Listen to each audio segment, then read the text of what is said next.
On aborde aujourd'hui un sujet majeur, les décrets tertiaires, avec Nathan Cantaretto, président du bureau d'études Max Dubois Consultant, spécialisé dans les économies d'énergie. Avant de rentrer dans le vif du sujet, pourrez-vous nous parler des MDC?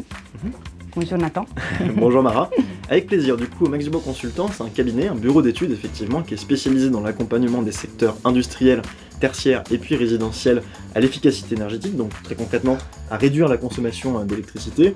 Et donc pour ce faire, évidemment, on accompagne les acteurs sur le plan des sélections des matériels, des études de dimensionnement, mais aussi des leviers qui sont les aides au financement de ces actions d'efficacité énergétique, notamment, mais pas que, avec les dispositifs C2E, le dispositif MaPrimeRénov' pour le résidentiel, et puis les différents fonds ADEME qui peuvent exister et puis qui constituent des aides importantes pour ces actions d'efficacité énergétique.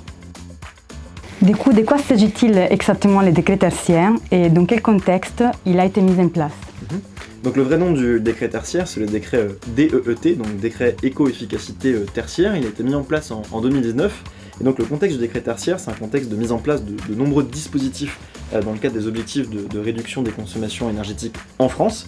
Donc avec des dispositifs qui sont contraignants, comme le décret tertiaire ou par ailleurs le décret BAX, mais aussi des dispositifs d'aide qu'il ne faut pas oublier.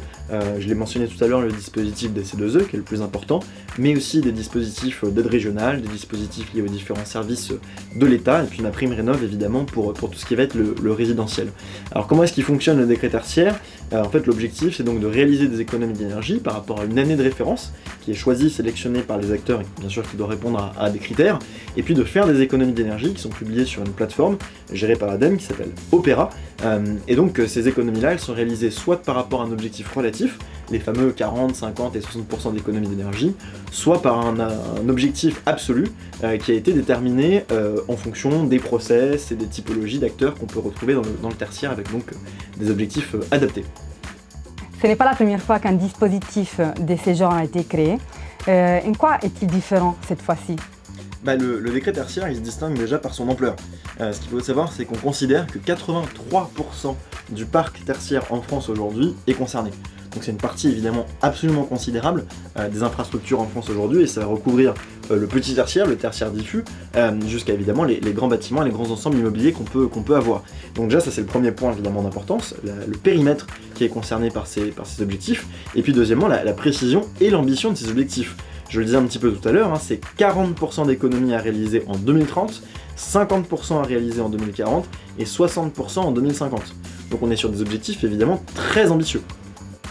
Quelles bonnes pratiques avez-vous constatées lors de vos accompagnements, notamment concernant l'année de référence et la valeur relative et absolue? Alors la première chose qui est importante, c'est vraiment de fait de se baser sur des audits énergétiques précis, donc de les faire s'ils n'ont pas encore été réalisés. Pourquoi? Parce que c'est à partir de là qu'on va pouvoir déterminer donc sa situation de référence, qui sera très stratégique, puisque c'est sur cette base qu'on va faire des économies d'énergie sur les années suivantes, en comparaison donc, de cette situation de référence. Évidemment, ça va aussi aider à choisir qu'est-ce qui est le plus pertinent, soit d'approcher les choses de manière absolue, c'est-à-dire d'atteindre une valeur absolue qui est déterminée pour chaque typologie d'activité du tertiaire, soit de partir sur l'approche relative, c'est-à-dire donc les fameux 40, 50, 60% d'économies d'énergie à réaliser dans le temps. Donc ça c'est vraiment le premier élément très stratégique. Et puis la deuxième chose, c'est la mise en place d'un système de management de l'énergie aussi précis que possible. Ça peut se faire sous les formats qui sont certifiés, comme par exemple ISO 50001, je dirais même notamment ISO 50001 qui est très efficace. Ça peut aussi se faire en dehors, mais en tout cas ça permet de mettre en place un suivi des actions extrêmement précis et détaillé de toutes les actions qu'on va pouvoir mener, de les planifier dans le temps, toutes les actions de réduction de la consommation énergétique qu'on va mener. Ça permet de les planifier sur le plan technique, mais aussi évidemment financier, parce que ça va être un enjeu important. Dites-moi en quoi ça consiste, la notation éco-énergie tertiaire. Alors tout simplement la notation éco-énergie tertiaire, c'est une notation qui est issue des données justement sur le suivi des actions d'efficacité énergétique, donc la situation de consommation annuelle énergétique qui va être publiée sur la plateforme Opera, et qui va donner lieu donc à une notation qui va aller donc de insatisfaisant à excellent, avec un aspect graphique dessus, une représentation via des feuilles colorées. Et donc l'idée du coup, c'est comme un petit peu pour les DPE, les diagnostics de performance énergétique, d'amener tout de suite un effet visuel sur les actions de chaque acteur en termes d'efficacité énergétique et leur niveau.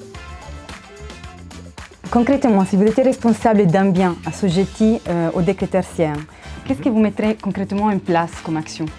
La première chose, comme j'ai dit un petit peu tout à l'heure, c'est le fait de se baser sur des données extrêmement précises.